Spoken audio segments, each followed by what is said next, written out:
Oh, what's up? Scrolling on the phone.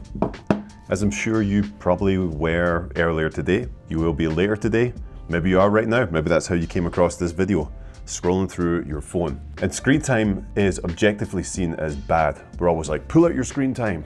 Let me see how many hours you spend a week on your phone. And it is bad. We're addicted to these devices. They're programmed to keep us on there. There are people who are way smarter than you and I, who are working just to keep us on these devices and on these platforms that are there. But instead of just recording another video about how to stop screen time in 2025, I want to talk about what this looks like and the opportunity that you might not be aware that you've got. In 2021, Jeff Bezos invested $3 billion in a company called Altos Labs, and it's a longevity company. And he quoted saying this: "The only way to extend life is to figure out how to reprogram biology." And Bezos isn't the only one doing this. You're looking at Richard Branson, Tony Robbins, there's so many high-level billionaire entrepreneurs who are investing into longevity technology and longevity companies. And why are they doing this? Well, it's because they have a disadvantage to where maybe you and I are right now. They're ahead of us in terms of age and success and wealth, but they're running out of time. And believe it or not, this is where you have an advantage over people like that. Not just because the research they do, the things they look at will affect our lives as well in the long run, but also you have an opportunity to create time where you're wasting it right now. If you pull out your phone right now and go to screen time, it will give you a pretty stark understanding of what's going on with your technology. Mine is about 3 hours and 13 minutes per day. Now, when I looked into this initially, I saw that Realtors in North America average 4.5 to 5 hours a day on the phone, on screen time. When I dug a little bit deeper, there wasn't really much research in this, and an actual study said it's about 9 to 10 hours per day based on self-reports and reliance on phone communication. Now, all that time is not spent on apps and scrolling and stuff. We're on the phone all the time, we're texting, we're communicating all the time. But the fact of the matter is, 9 to 10 hours, even 6 hours a day is a long time to have this device in front of you staring at it. And if you look through the categories that you're using the most on your phone, I wonder where things like social media come up. I wonder where YouTube comes up. I wonder where games come up. Different things like that. Have a look for yourself, do a self-audit and see what that looks like for you. Because even though we need these devices to do our job and run our businesses, we can cut down on how we use them, and we can cut down on using them for non-effective purposes. So let's break down 5 effective ways that you can cut down your screen time and be present in the actual real world with the people that you love. And the first one is filling your schedule with non-negotiables. Filling your schedule with the things that are going to move your business forward. If I look at mine again and look at 3 hours, 13 minutes, why is my screen time so low? Now, when I look at my business and look at what I do during the week, I get a lot done, but I don't get a ton of stuff done because my screen time is low. It's actually the flip of that. My screen time is so low because I get so much shit done all week, and I'm super dialed in to what I'm doing. And this all comes from this basic time management concept of building out your calendar at the start of the week and filling in non-negotiables. Now, we work in a very reactive industry and things change all the time. But the fact of the matter is, there are always things throughout the week that you can be spending your time on to build the business, working on the business, not in the business. In the business is when we react to clients, is when we meet clients, is when we do the work that we have to do as a worker bee realtor. Working on the business is when we strategize, when we build out marketing campaigns, when we start to figure out what's next, where's our next goals, and really start to future pace what the business is. But the problem that you may be facing is that you don't actually put these on a pedestal as things that are really important for you to be doing. We leave this kind of thing until we do goal setting workshops or, monthly reviews or whatever it is. And like you get on point for a little bit and then you leave it all again. On a Sunday, every Sunday for an hour, I sit down, I look at what I'm doing, I look at my goals, I break down my quarterly goals, I break down those into months, and then I break down those into the days of the week. And there's a really simple system on how I stay motivated to keep things moving in my business.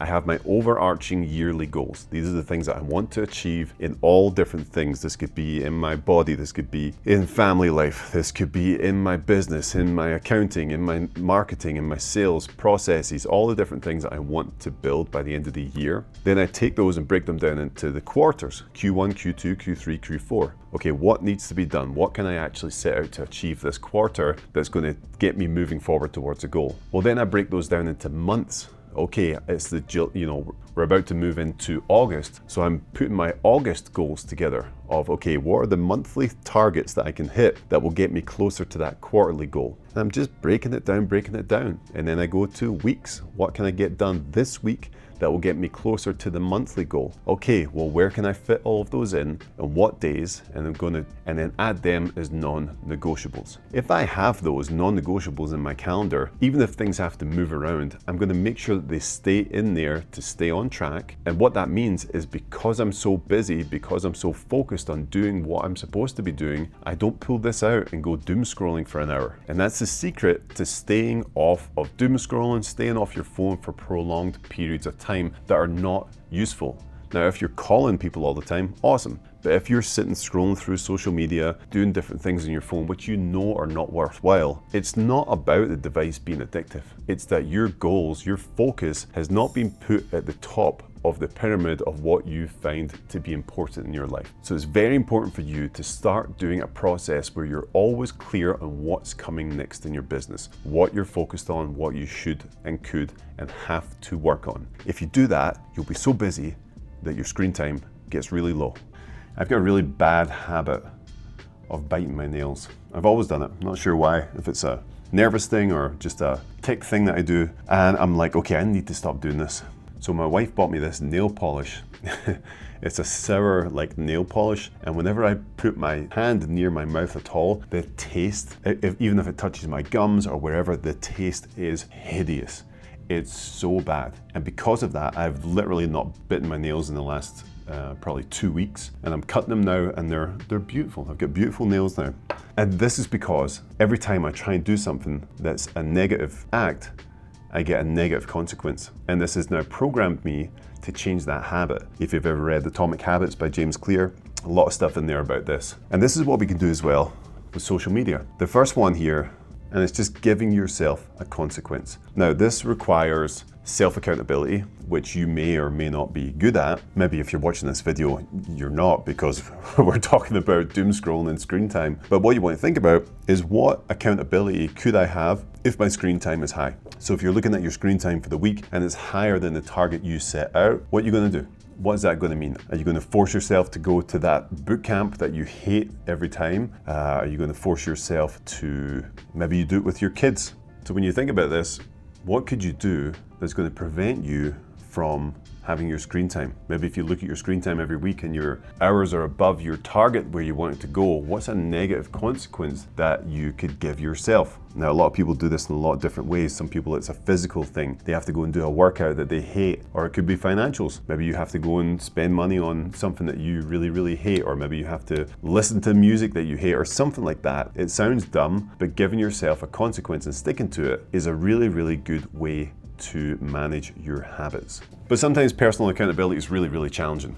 So how about doing it with a buddy? Find an agent in your office, maybe you do it with your spouse, maybe you do it with your kids, and you say, okay, every Friday we're going to see what my screen time is like and what the number is like, and if it's above the threshold that we set, then I have to take you out for a steak dinner, or I have to give my kids a yes day. I don't know if you guys have done that, it's chaos. I once did this with an agent buddy of mine, Chris, and we did a month long of Peloton rides, and it was who could get the most miles in the month. Of course I won.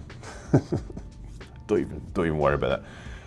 But the loser had to detail the other person's car, pay for it, which is pretty expensive. So having something like that, which financially ties you, which creates camaraderie, which engages you in actively thinking about stopping your screen time, not just because you want to as a habit, but because there's a consequence on the end with a friend, and you're gonna have to shell out a good bit of money or do something with your kids that you really don't want to do, or something like that. It can truly help to break that habit over time. Now, the next two are a little bit practical. Now, you might be like, okay, Lewi, cool, very good, but this is still a challenge for me. I because I love to consume content. Like I love to learn, I love to look at things, I love to scroll through and see what's happening. I get it, I do too. 100%. So what I'd have you consider is that when you're scrolling through short form content, it's this doom scroll. Why? Because clips are very, very short. You're scrolling through things, next, and you're just going and going and going and going and going, and all of a sudden it's been an hour. And if you think about what have I watched, what have I consumed, you're really not remembering it.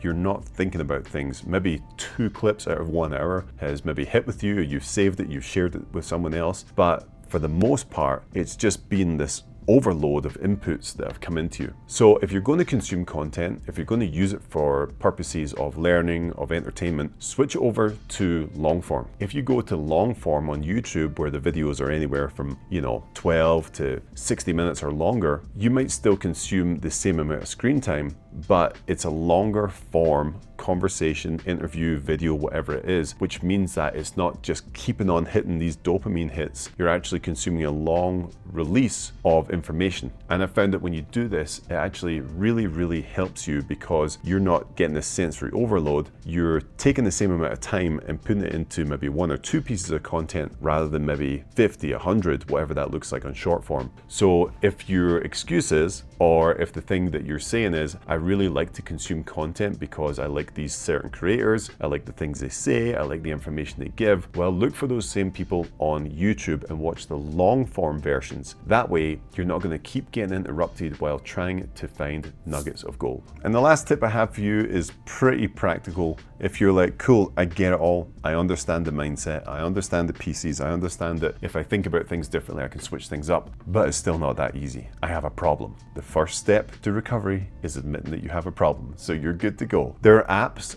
that you can use that are going to help with your screen time. And the one I use the most is called Be Present. Now, I have no affiliation with this company. I just use it and it works really, really well. And what you can do here is you can do full-on blocking sessions of everything. So you can do a morning routine. It's called the Morning Ninja, or something where your apps don't unlock until a certain time of day, meaning that you're not going to wake up and go straight to your phone, which is really where a lot of depression, anxiety comes from. It's first thing in the morning, reaching for your phone and starting to take in and consume all this content. So it's a great app. You can use it for that. You can also set app intentions. So you can see here that for my Instagram and my Facebook, I can only open these 5 times a day maximum for 5 minutes a time. So meaning I'm only getting 25 minutes on each platform for the day. Now, can I cheat the system? Can I click things and be like, dismiss? Absolutely. And sometimes I do if I'm posting stories or whatever it looks like. But for the most part, I'm not going over my limits. I'm doing 5 opens on Instagram, 5 opens on Facebook per day. And typically when you get into this routine of using an app like this, you go in and get the necessary information you need. Meaning, what's the activity on my feed, like what the likes, friend requests, and like that,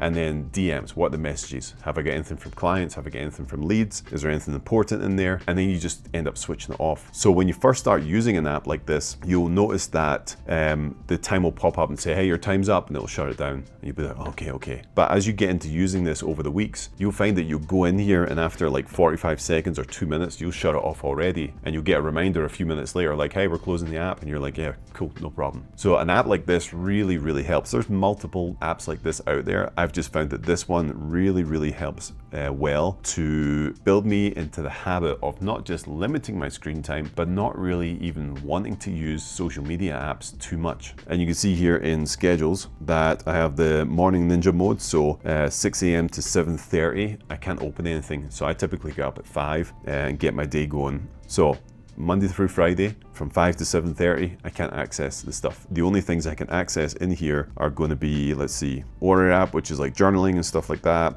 Wim Hof method, so breathing, my stretching app, Spotify, and my calendar, just so I can see what's going on for the day and prep for the day. But because of that, it's all healthy apps that I'm just peeking at, taking a quick look, seeing what's going on, and then you're good to go, and Bob's your uncle.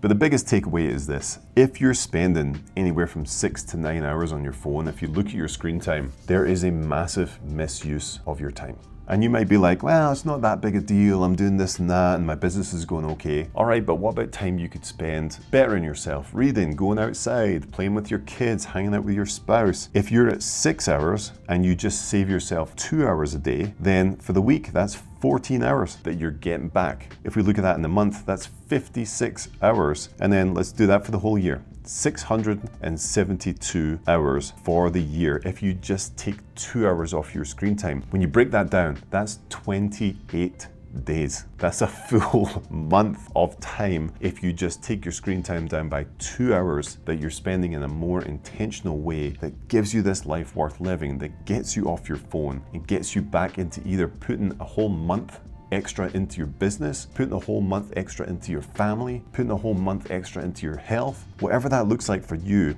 we got to address this. You have to take a stand and start to realize that this device is taking over and you need to battle it. But it all comes down to daily actions. And if you can win the day, you can win the week. If you win the week, you can win the month. If you win the month, the quarter, you win the quarter, you win the year, and your business goes, your personal life goes, your health goes, everything comes up. If you just decide to take a stand and limit the screen time that's taken away from the life that you really want to live. Now, if you start saving yourself that time, there's a video right here that's going to help you figure out what to do next.